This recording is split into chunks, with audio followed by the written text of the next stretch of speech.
everybody, good morning. I'm Luke from Cloud Media, and in today's presentation I'm going to be showing you some ideas about where to find subs for networking, for Nexus and wherever else you may network. So of course we do network in different groups as well, a lot of us. So before I get into that, it's also a nice idea to think about, okay, why is finding a sub so important? And the idea of finding a sub is essentially, if you can't attend a meeting, a lot of companies, as an example, BNI for example, and many others, ask that you send a sub.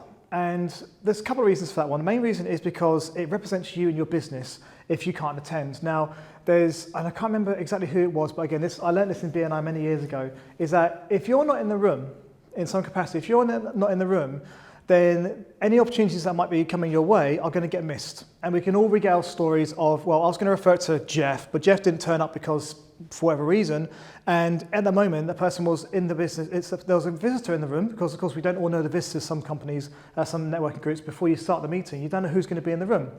And it's a little bit of, you miss, it's not Greg Rosetsky, he's a tennis guy, there's a hockey quote where you miss 100% of the shots you don't take, and what I'm wabbling on about here is that if you're not in the room in some capacity, then if someone's standing up in your stead saying, okay, my name's Norman, I'm here to represent Orange Juice Company, it could be that one of the visitors is a catering company who could be a really good synergistic mix for you, because you provide orange juice, they're a catering company, away you go.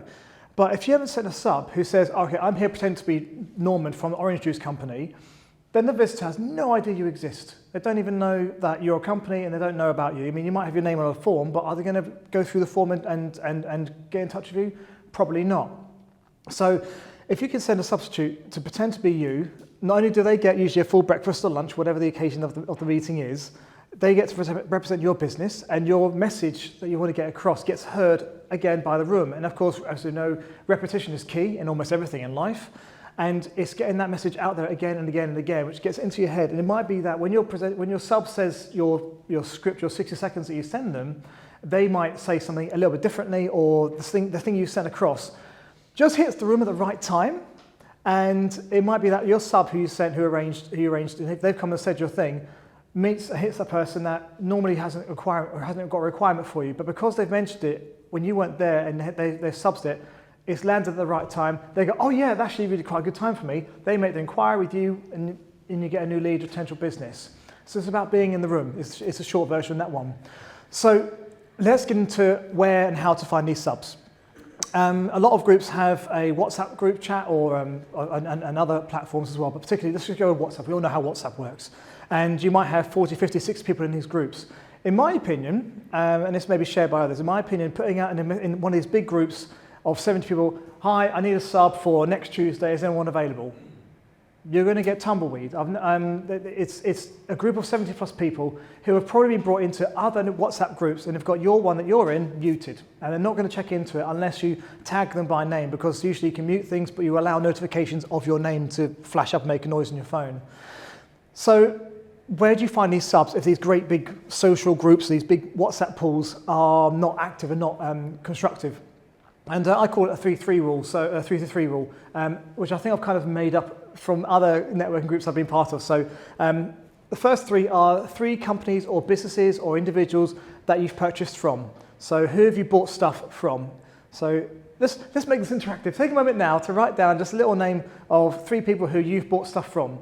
All right, Tesco and Audi, and they're probably not going to be wanting to come to BNI or Nexus or other group that you're part of, and they're pretty good. But other people who have got independent businesses or maybe smaller scale businesses who haven't got a seat represented here, that aren't clashing whatever else, definitely have a think about inviting them, not only to be your sub, but also be a guest, because as we know, guests are the lifeblood of the chapter. So that's also a really good opportunity for guests. And of course, if they join, then some companies have a bonus and incentive and all the rest of it. But it's not just about the incentives. It's also about remembering that these people bring their contacts to the party, which of course can result in great business. So the first 3 is people you've bought from.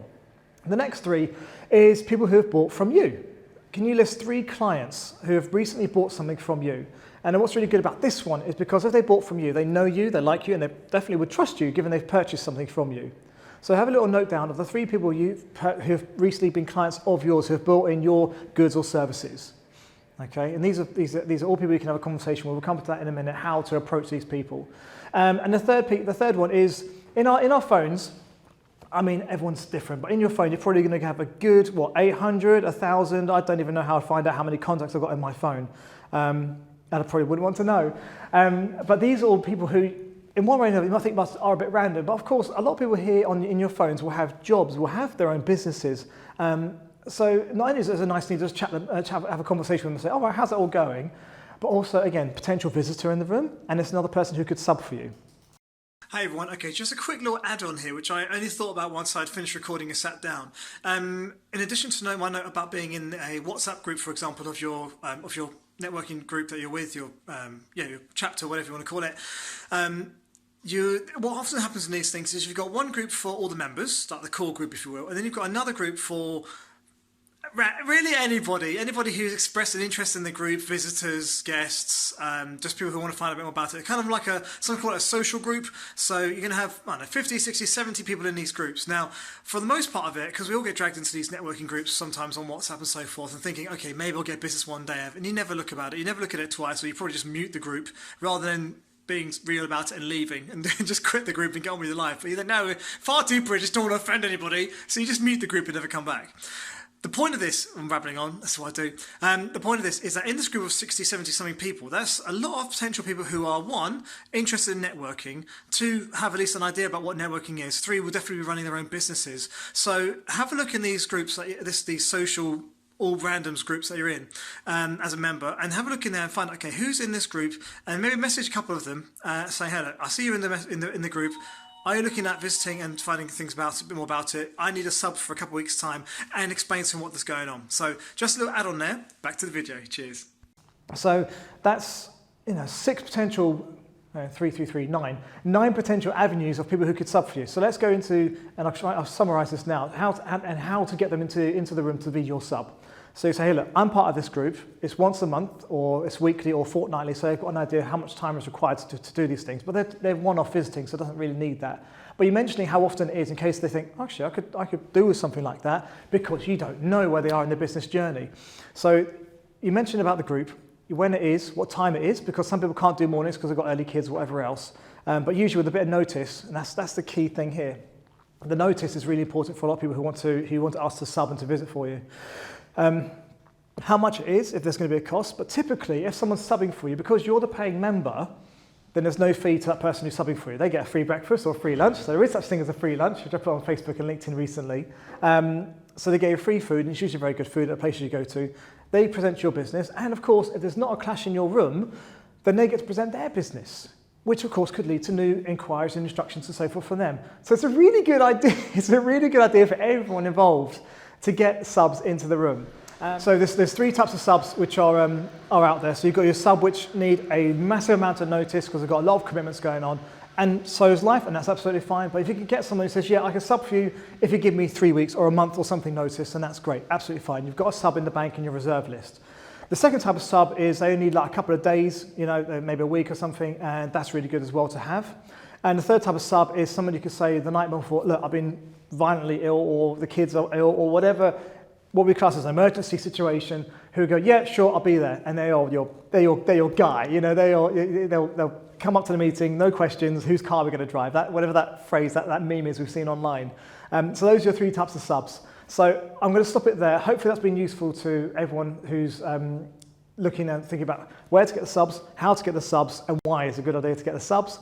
And any questions, either for the YouTubers, comment down below, or send anyone in the team a message. So I'm Luke from Cloud Media. Thank you very much, and have a wonderful morning. Cheers.